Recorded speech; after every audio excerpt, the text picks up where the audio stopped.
welcome back to Tailor Tales. We are here, continuing on Chapter 6. Waiting for... Ooh. It's actually... I would die out here, actually. It looks like it's a mix of several different kind of cultures. Hot. Hotter than hot. Back on Earth it was snowing, but here I have entered literal hell. The moment we exit the spaceship, I'm hit by a gust of wind so hot that the hairs inside my nostrils slowly shrivel up. It's like stepping inside of an oven. It hits me like a punch in the gut, and I double over onto my knees. The metal platform I'm standing on feels like it's going to melt right through my shoes. Nothing is safe to touch. I try to breathe, but only sweltering air enters. Can I even breathe on this planet? Their sun sizzles above me in the sky. I can feel my skin burning to a crisp as an immediate reaction. My body's already perspiring.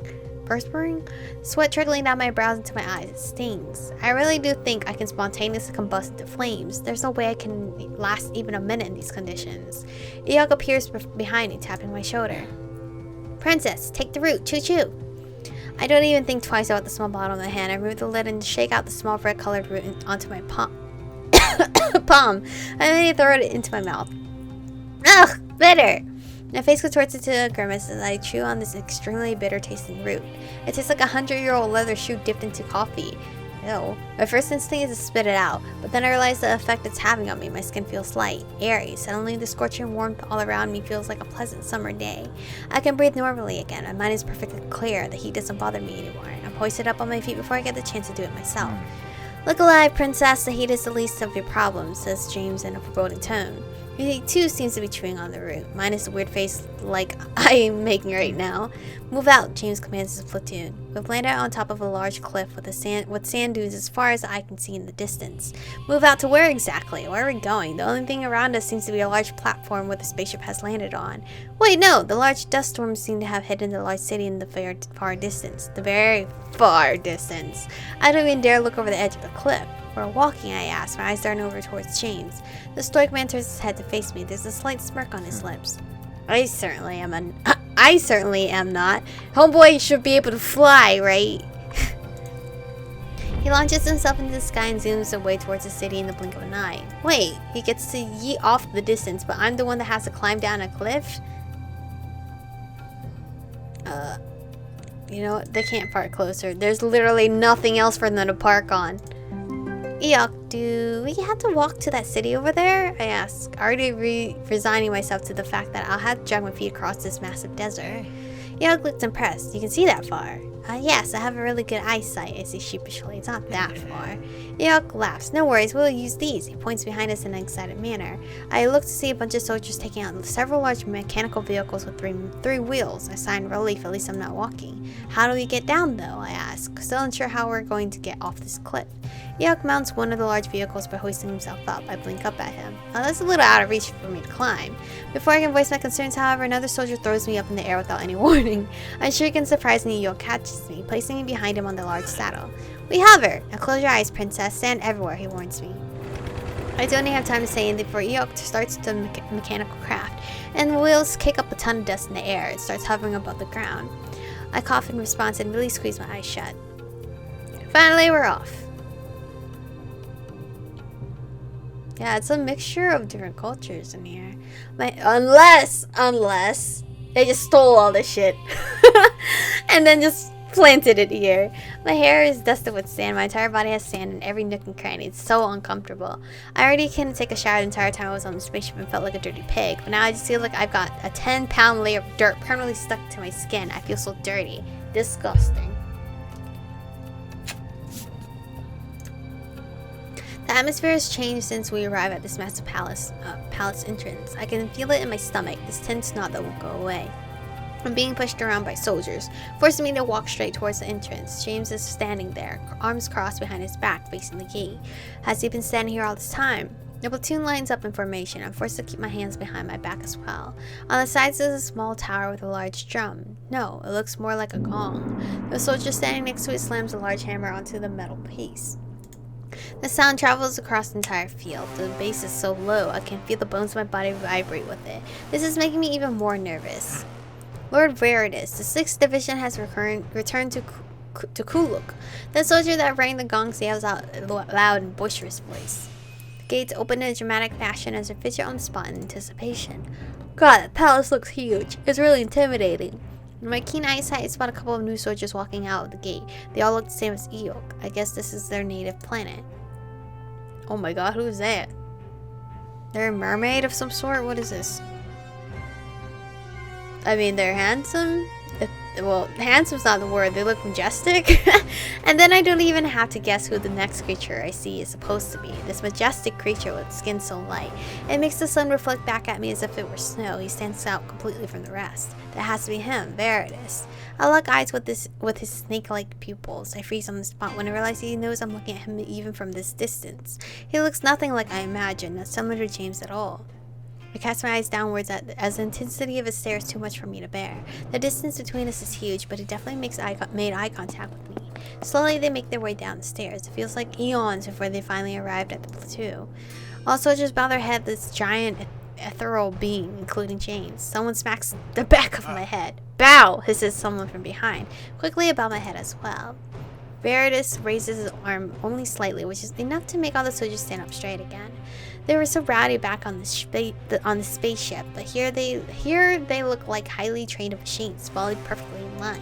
James takes a step forward.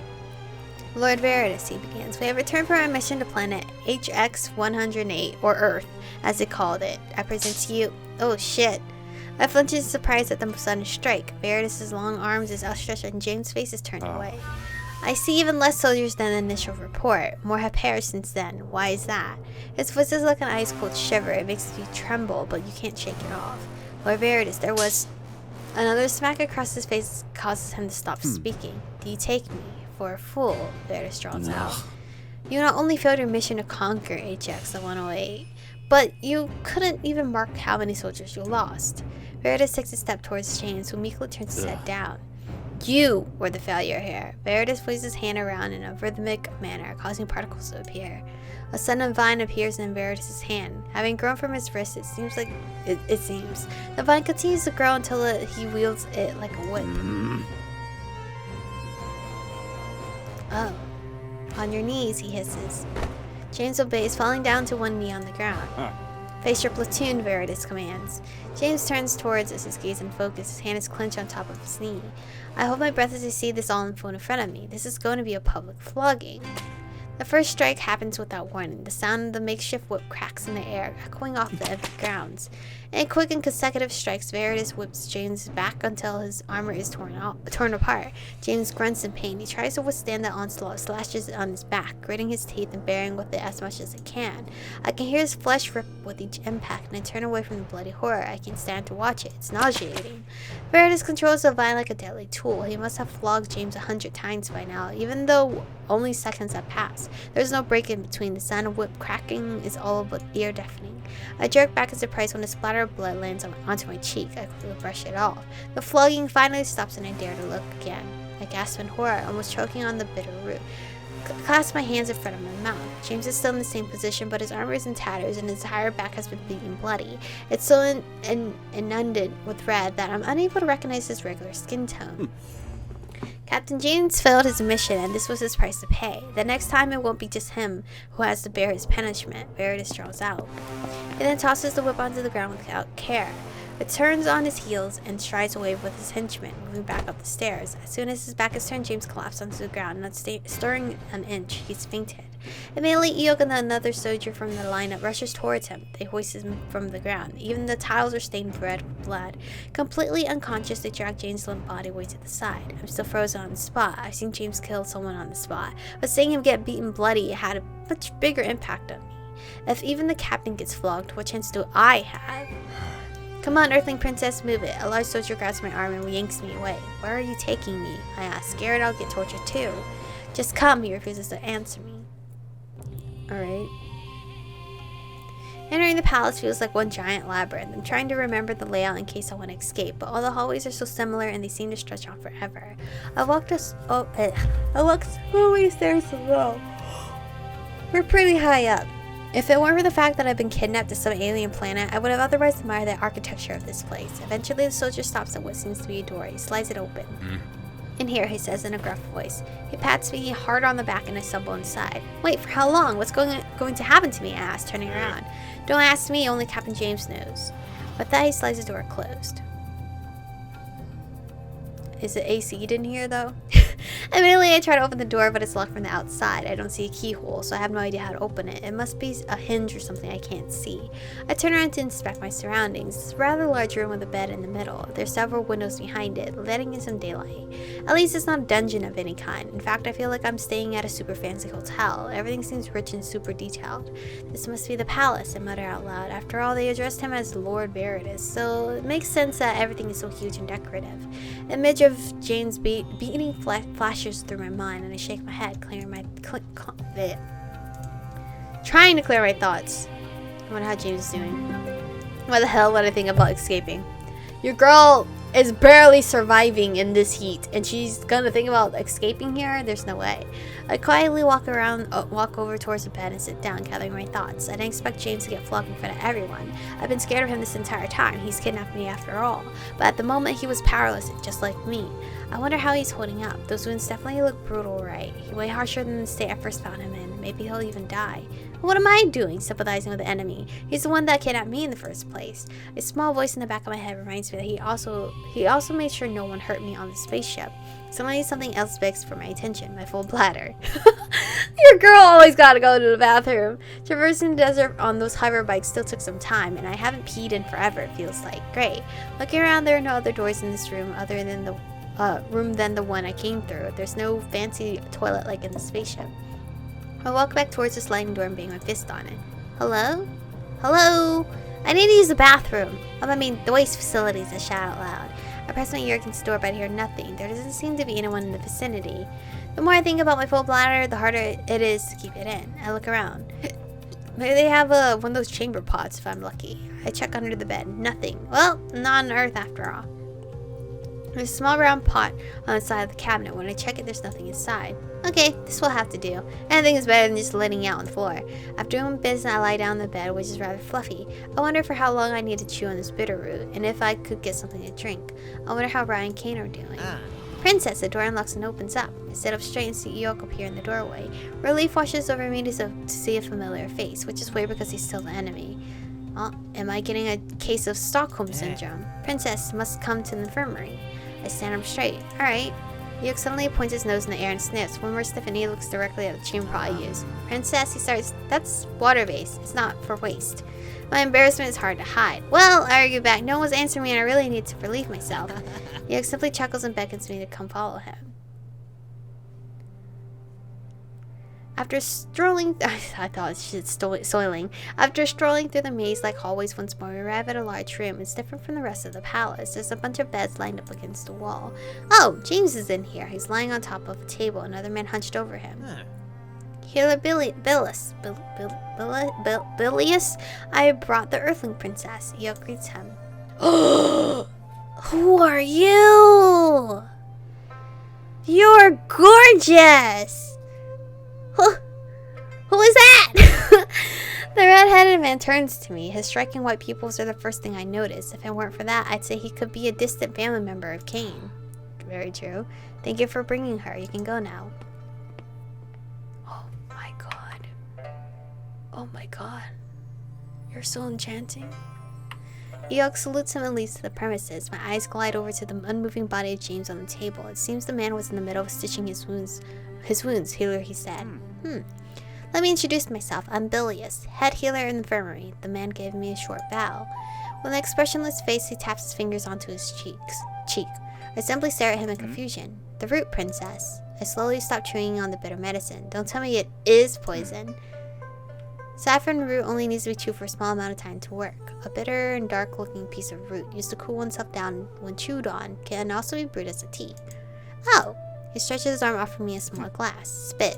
Awkwardly, I finally spit out the bitter root into the glass, which he promptly empties and cleans at a small sink. Filling the glass with water, he wordlessly offers it to me again.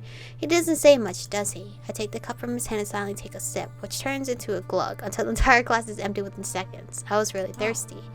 Are you feeling better now? He asked, still without giving much of an expression. Yes, I was thirsty, thank you. This Bilious, while a little stoic, seems much nicer than the rest. He does look completely different than everyone else, though. I wonder how many species live on this planet. I read the report from Prince James in advance. He starts, turning away from me and sitting down on a stool next to Jane's body. It seems he has some expertise in the medical field. Why do I suddenly feel like a fraud? I don't really, I admit sheepishly. I can stitch up a wound. Bilious stays quiet for a bit after that, focusing on closing up on the wounds on Jane's bare back. Perhaps you can demonstrate your skills right now, if you don't mind. It's hard to say no to someone so polite. It doesn't seem like he's going to hurt me or anything, so I feel a little safer around him.